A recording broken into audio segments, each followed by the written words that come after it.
আসসালামু আলাইকুম। ভালো আছেন সবাই? আজকে আমরা একটু আলোচনা করব রাশিয়া ইউক্রেন যুদ্ধের বিষয়ে।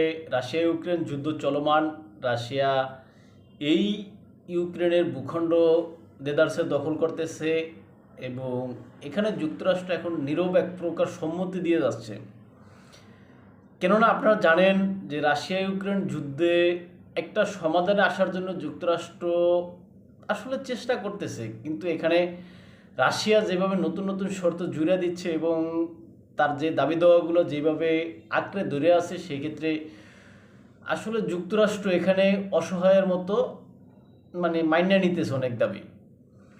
কেননা আপনারা জানেন যে এই যে গত পরশুদিন আপনার রাশিয়া করলো কি, ইউক্রেনের যে সুমি অঞ্চলে ওইখানে ব্যাপক হামলা করলো। ব্যাপক হামলা করে অনেক সাধারণ মানুষ সেখানে হত্যা করছে। ইউক্রেন বলতেছে যে এটা আমার কাছে যেন রাশিয়া যেন এখানে অনেকগুলো সাধারণ মানুষ হত্যা করছে, নিরীহ মানুষ মারছে, এটার ভিডিও আমার কাছে বা প্রমাণ আমার কাছে আছে। আর পাল্টা জবাব হিসেবে রাশিয়া বলতেছে যে কি ইউক্রেন আমার যে জ্বালানি অবকাঠামোতে হামলা করছে এটার প্রমাণ আমার কাছে আছে বা এটার ইউক্রেন অন্যায় করছে, এরকম কথা রাশিয়া বলতেছে। এই যে ইউক্রেনের দাবির সাথে মিল রেখা বা ইউক্রেনের যে দাবি যে রাশিয়া সুমি অঞ্চলে অনেক সাধারণ মানুষকে মারছে বা হত্যা করছে হামলা করে, এটার সাথে একমত হয়েছে গিয়ে ইউরোপ। এবং ইউরোপ এটার সাথে একমত হইয়া এটার নিন্দা জানাইছে। এবং শুধু ইউরোপ না, G7ভুক্ত যে সমস্ত দেশগুলো আছে সবাই মিলে এটার নিন্দা জানাইতে চাইছে। কিন্তু এখানে যুক্তরাষ্ট্র G7-এর সদস্য, কিন্তু তাই যুক্তরাষ্ট্র G7-এর সদস্য হয়ে যুক্তরাষ্ট্র এই যে প্রস্তাবটা আছে, এই যে রাশিয়ার বিরুদ্ধে নিন্দা প্রস্তাব, অর্থাৎ রাশিয়া যে সুমি অঞ্চলে যে হামলা করছে এই হামলার নিন্দা জানাইতে যায়, হ্যাঁ, এই হামলার নিন্দা জানাইব, এটা এটা স্বীকার এই নিন্দা করতে স্বীকার হইতেছে না যুক্তরাষ্ট্রের G7 অন্যান্য সকল সদস্য রাষ্ট্র এখানে স্বাক্ষর করছে এই যেই প্রস্তাবটা, এই প্রস্তাবে কিন্তু যুক্তরাষ্ট্র স্বাক্ষর করে নাই। এখানে যুক্তরাষ্ট্র একটা যুক্তি দিয়েছে, যুক্তরাষ্ট্রের যুক্তি দিয়েছে যে দেখো ইউক্রেনের সাথে রাশিয়ার যেই একটা এই যে যুদ্ধবিরতি চুক্তি হবে হবে একটা অবস্থা, হ্যাঁ, বা যুদ্ধবিরতি চুক্তি হওয়ার পথে বা আলোচনা চলতেছে, এর ভিতরে আমি যদি এখানে রাশিয়ার বিরুদ্ধে নিন্দা প্রস্তাব আনি না, তাহলে রাশিয়া এখানে রাগ হয়ে যাবে, বিষয়টা এরকম আর কি। এখন যুক্তরাষ্ট্রের এখন চিন্তা করতে হয় যে একটা প্রস্তাব নিন্দা প্রস্তাব উঠাইব রাশিয়ার বিরুদ্ধে, সেখানে এখন যুক্তরাষ্ট্রকে চিন্তা করতে হয় যে রাশিয়া যদি রাগ হয়, চিন্তা করছেন, এখন রাশিয়া রাগ হলে কি হবে, আলোচনা ভেঙে যাবে, এরকম আর কি মনে হয়। এখন যুক্তরাষ্ট্র তো রাশিয়ার আসলে যে সমস্ত দাবি দেওয়াগুলো আছে অধিকাংশগুলোই মাইনে নিতে চাইতেছে।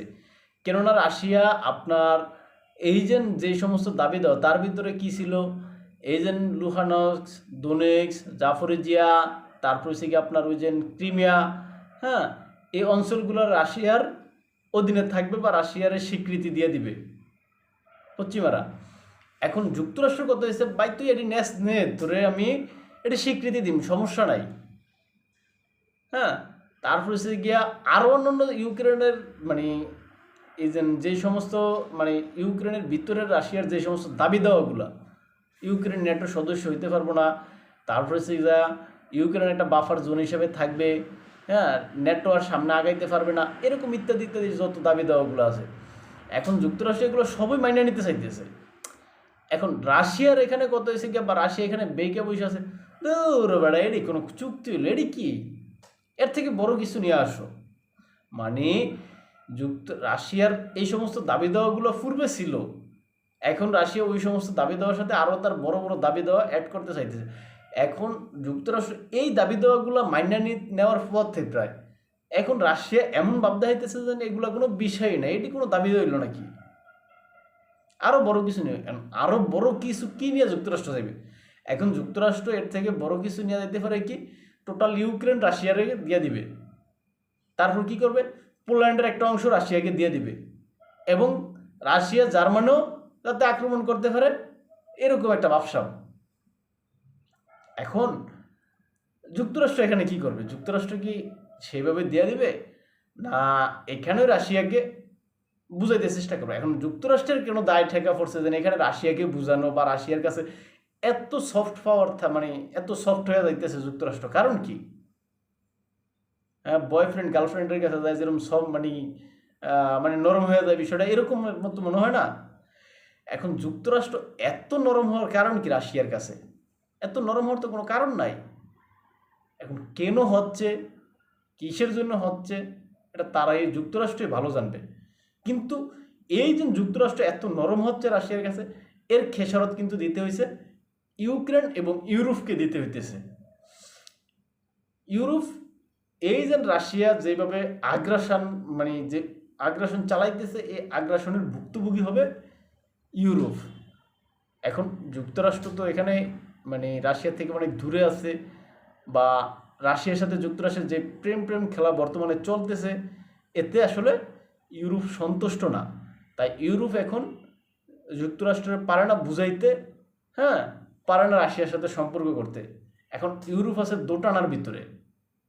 কেননা এই যে মার্কিন নির্বাচনে যুক্তরাষ্ট্র মানে ডোনাল্ড ট্রাম্পকে যেভাবে এই যে ইউরোপের দেশগুলা অপছন্দ করছে বা এর বিরুদ্ধে টুইট করছে, তারপরে সেই যা প্রচারণা চালাইছে, এখন এই জন্য তারা পারে না ট্রাম্পের কিছু কইতে, আবার পারে না ট্রাম্পের সহ্য করে নিতে। হ্যাঁ, তারা আছে এমন একটা অবস্থায়, না পারে গিলতে, না পারে হালাইতে, এই অবস্থায় আছে। এখন সাম্প্রতিক সময়ে মার্কিন প্রেসিডেন্ট যেই সমস্ত কার্যক্রমগুলো যুক্তরাষ্ট্রে করতেছে, এখন এই কার্যক্রম দেখা ইউরোপের নাগরিকরা এখন যুক্তরাষ্ট্রের ভিতরে যাইতেও ভয় পাইতেছে। কেননা ইউরোপের যে সমস্ত প্রতিনিধিগণ মার্কিন যুক্তরাষ্ট্রে যায় তাদের বিভিন্ন মিটিংয়ে অংশগ্রহণ করবে, এখন সেখানে তাদেরকে অনেক সতর্কভাবে যাইতে হইতেছে।